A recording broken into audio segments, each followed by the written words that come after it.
Good morning friends. सबुदिन सकाळ परी आज सकाळ खबर बहुत ही गुरुत्वपूर्ण रही।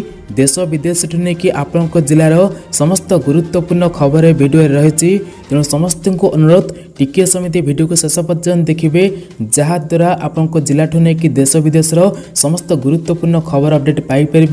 ये सहित आउ गोटे रिक्वेस्ट, समस्त भिडियो को लाइक करने भूली जाती। एवं समस्त आपण तरफ वीडियो को समस्त लाइक आउ कमेंट आउ शेयर करने को आदौ भूलें ना। जदि एपर्यंत आम चैनल को सब्सक्राइब करना एवं समस्ते सब्सक्राइब कर पाखर आसवा ऑल ब्लैकन दबाई दिंतु। चलतु संपूर्ण खबर पर नजर पकेबा। आंध्र प्रदेश मुख्यमंत्री तथा वाईएस कांग्रेस पार्टी सुप्रीमो जे कि वाईएस जगमोहन रेड्डी तेज आसंता नवेम्बर 9 तारिख में ओडिशा गस्तर आसबार कार्यक्रम रही। से यही गस्त काल मुख्यमंत्री नवीन पट्टनायक को साक्षात करने सहित दुई राज्य मध्य विभिन्न जल प्रकल्प को नहीं रही बद प्रसंग में आलोचना करेंगे बोली जमापड़ी। परवर्ती खबर, कोरोना महामारी सहित लड़ाई करता विश्ववासी बड़ खुशी खबर मिली। कारण विश्ववासी को मिलूँ कोरोना विरोधी प्रथम बटिका, जे कि विश्वर प्रथम कोविड टीका मेलनुपिरावा को काली ब्रिटेन सरकार व्यवहार पाई अनुमति देइछंती।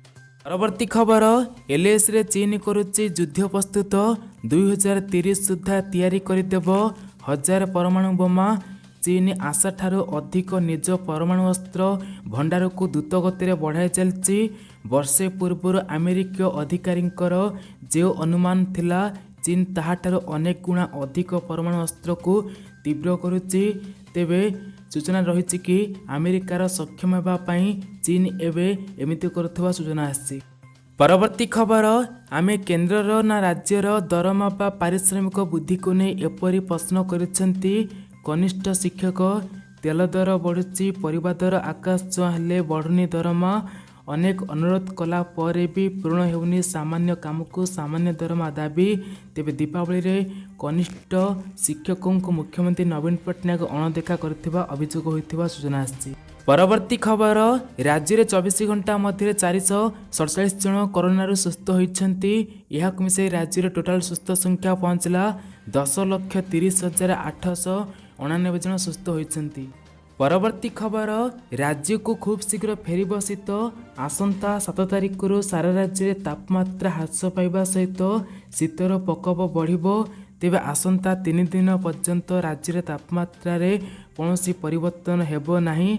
24 घंटा मध्य मालकानगिरी, कोरापुट, रायगड़ा, नवरंगपुर, गंजाम, गजपति, कंधमाल और कलाहांडी जिलार किछि स्थान में वर्षा संभावना थिबा नै सूचना दैछंती भुवनेश्वर स्थित आंचलिक पाणीपाग विज्ञान केन्द्र।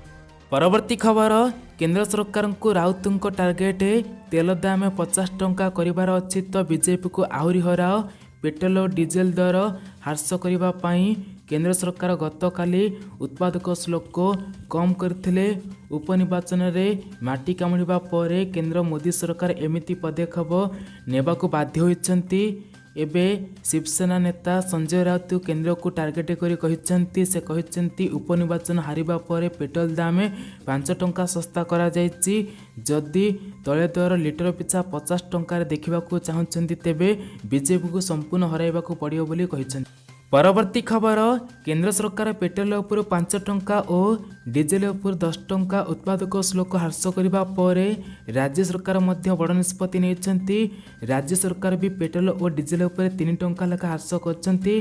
तेबे केंद्र 5 टंका और राज्य सरकार 3 टंका ह्रास करने फल पेट्रोल लिटर उपर 8 टंका कमी बेले डीजेल उपर 13 टंका लेखा कमिची। तेबे एही वर्धित दर आज नुआ दर लागू होईची।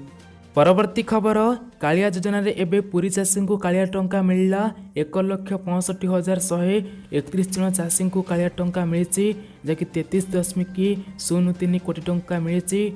तेबे वर्तमान बहुत सारा चाषी मध्य टंका मिल सारी। तेबे आपण को एपर्यंत ए टंका मिली ना निश्चय कमेंट करूँ। तेबे सूचना आछि कि जो मैंने टंका पाई ना दिवाली बा छुट्टी रहुची से अकाउंट टंका आसी पार ना।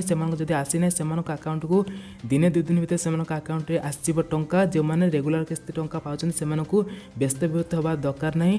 सेहीपरि एबे एपर्यंत कालिया टंका पाई ना ना निश्चय आमको कमेंट कर जଣା। परवर्ती खबर, जियो एवं गूगल द्वारा मिलित भाव विकसित सस्ता स्मार्टफोन जियो फोन नेक्स्ट दीपावली ठारू ଭାରତୀୟ ବଜାରରେ ଉପଲବ୍ଧ ହେବ ବୋଲି ଉଭୟ କମ୍ପାନୀ ପକ୍ଷରୁ ଆଜି ଘୋଷଣା କରାଯାଇଛି। ରିଲାଏନ୍ସ ରିଟେଲର ବିସ୍ତୃତ ଜିଓ ମ୍ୟାଟ୍ ଡିଜିଟାଲ ନେଟୱାର୍କ ସ୍ଥଳମାନଙ୍କରେ ଏହା ଉପଲବ୍ଧ ହେବ।